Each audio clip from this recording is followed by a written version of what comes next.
In the smoke-choked forests of France, one man stood between an advancing German battalion and the annihilation of his entire company. Armed with little more than a rifle, a handful of grenades, and sheer defiance, he turned a small hill into a fortress of resistance. This is not a Hollywood script, it is the true story of an American soldier who became a one-man army, surviving against all odds and etching his name into the annals of World War II legend. It was January 26, 1945, near the French village of Holtzwihr. The air smelled of snow, smoke, and death. A young Texan, barely 19 years old, stood atop a burning tank destroyer. Around him lay the bodies of his comrades.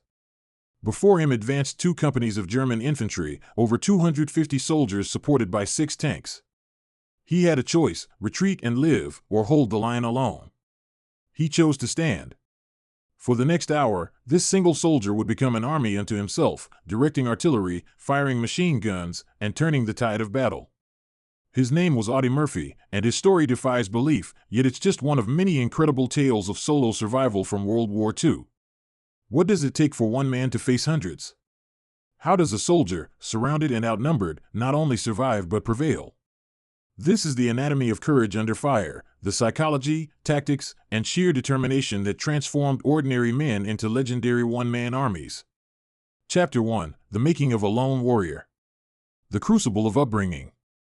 Most of WWII's solo heroes didn't come from military aristocracy. They emerged from America's heartland, farms, small towns, and working-class neighborhoods. Audie Murphy grew up sharecropping in Texas, hunting to feed his family after his father abandoned them.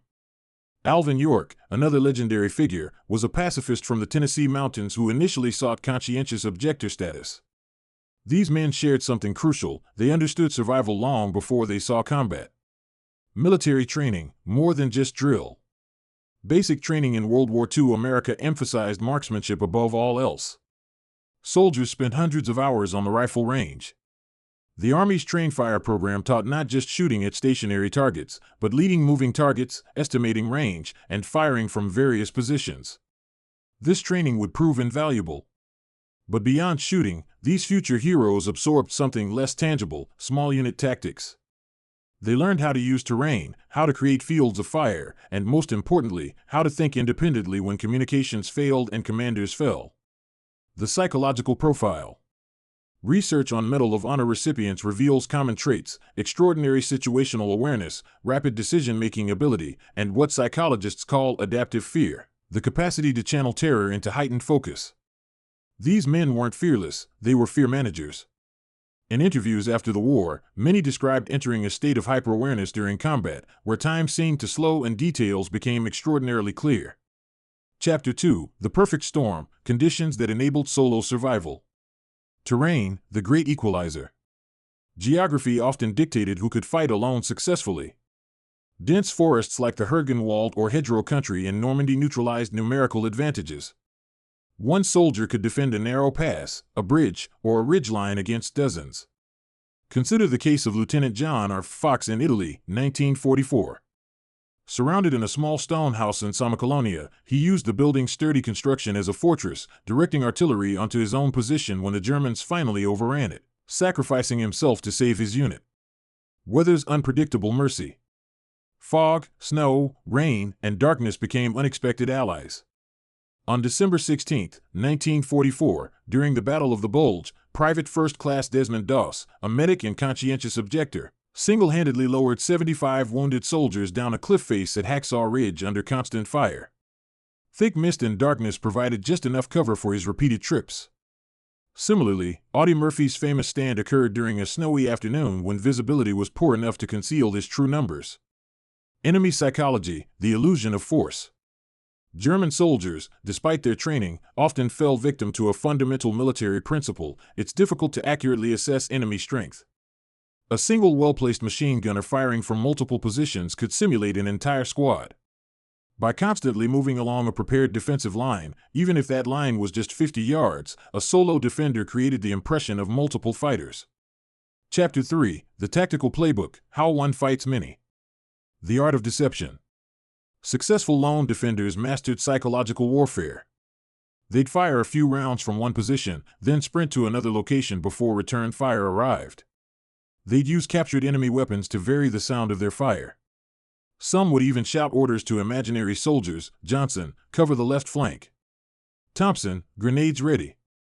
Sergeant Alvin York's capture of 132 German soldiers in October 1918, World War I, but tactics remained relevant, demonstrates this perfectly.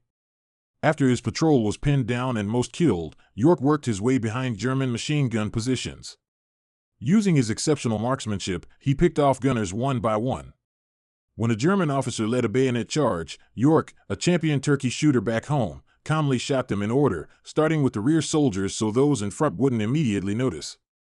The Germans, believing they faced multiple shooters, surrendered. Weapon selection and improvisation. The M1 Garand rifle, with its 8-round N-block clip and semi-automatic action, gave American soldiers a firepower advantage. But true survivors learned to use everything. At Guadalcanal, Marine John Basilone, manning 2 machine guns alone during a night attack, used his pistol when one jammed, then fixed it under fire. He ran ammunition between positions, and when Japanese soldiers got too close, he used his knife. Audie Murphy, during his stand, employed a .50 caliber machine gun mounted on a burning tank destroyer. The vehicle's engines were on fire, ammunition inside was cooking off, but Murphy calculated he had minutes before explosion. He used those minutes to devastating effect. The economy of motion. Every movement had purpose. Every shot counted. Survivors developed what modern special forces call tactical patience, waiting for perfect shots rather than spraying bullets. They conserved energy, knowing they might need to fight for hours. They prioritized targets, officers first, then machine gunners, radio men, and finally regular infantry. Chapter 4, Case Study, Audie Murphy's Hour of Hell. The situation, January 26, 1945, near Holtzwihr. Murphy's company had 128 men at dawn. By afternoon, only 19 remained unwounded. German infantry, supported by tanks, were about to overrun their position. Murphy ordered his men to fall back through nearby woods while he covered them. The stand, phase by phase. Initial contact, Murphy directed artillery fire via radio, walking it perilously close to his own position. The tank destroyer, finding an abandoned M10 tank destroyer with its .50 cal still operational, Murphy climbed aboard. The vehicle was smoking from engine fires. Integrated defense. From his perch, Murphy fired the machine gun with one hand while continuing to direct artillery with his radio in the other. He targeted German infantry attempting to flank his retreating men. The calculus of risk. Burning gasoline dripped into the vehicle's interior where ammunition was stored. Murphy knew an explosion was imminent but remained in position. The turning point, after an hour of continuous firing, German tanks began withdrawing, followed by their infantry. The attack had been broken. The aftermath, only when safe did Murphy dismount. Moments later, the tank destroyer exploded. He rejoined his company, refusing evacuation despite leg wounds. Why it worked, analysis. Elevated position, the tank destroyer gave commanding fields of fire. Multiple threats, artillery plus machine gun fire created overwhelming defensive power. Morale impact, Germans couldn't believe one man was causing such damage, assuming stronger forces must be present. Sheer audacity, Murphy's willingness to stay on a burning vehicle shocked both sides. Chapter 5, The Mind Under Siege, Psychology of Solitary Combat. Flow state in extreme conditions. Psychologist Mihai Csikszentmihalyi's concept of flow, complete immersion in an activity, describes what many solo fighters experienced. Time distortion, loss of self-consciousness, and intense focus characterize this state. In interviews, Murphy described hearing nothing, feeling nothing, just seeing targets and eliminating them.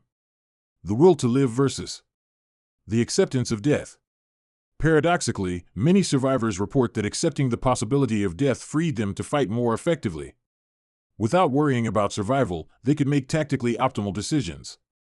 This aligns with Stoic philosophy practiced by many ancient warriors: focus on what you control, accept what you cannot. Moral framing, fighting for others.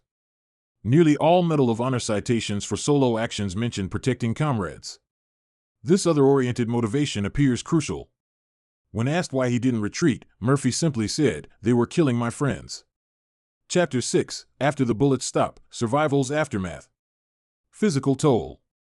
Lone survivors often suffered what we now recognize as severe adrenaline depletion, shaking, nausea, and collapse once danger passed. Many were wounded but didn't notice until afterward. Murphy took shrapnel in his leg but fought for another hour before acknowledging it. Psychological aftermath. Contrary to Hollywood depictions, these men weren't unaffected. Audie Murphy later battled severe PTSD, then called battle fatigue, sleeping with a loaded pistol under his pillow and suffering nightmares for decades. He became an advocate for veterans' mental health. The burden of recognition. Medals brought mixed blessings. While honored, many felt uncomfortable being called heroes. Alvin York established schools for his community. Murphy became a successful actor but struggled with his war celebrity. Their humility became part of their legend. Chapter 7, Lessons for Today, What Modern Military Learns. Small unit autonomy. Modern Special Forces training emphasizes exactly what these World War II soldiers demonstrated, the ability to operate independently when cut off. The U.S. Army's Mission Command philosophy decentralizes decision-making, trusting soldiers to adapt. The value of marksmanship. Despite high-tech weapons, basic shooting skills remain paramount. The Marine Corps still teaches every Marine a rifleman first. Willpower as a weapon. Military psychologists study these cases to understand resilience. Programs now train soldiers in mental techniques to manage fear and maintain focus. Conclusion: the enduring legend. The one-man army stands as both historical fact and cultural archetype. These soldiers weren't superhuman, they were ordinary men placed in extraordinary circumstances who discovered extraordinary capacities within themselves. Their stories remind us that in warfare's chaos, individual courage and competence still matter profoundly. They survived through skill, yes, but also through something less quantifiable, the refusal to abandon their duty, their comrades, or their own humanity even in hell's midst. As we listen to these stories today, we hear more than battle accounts. We hear testimony to human resilience. We hear echoes of what any person might be capable of when pushed beyond imagined limits. And we remember that sometimes, against all logic and odds, one determined person truly can make all the difference.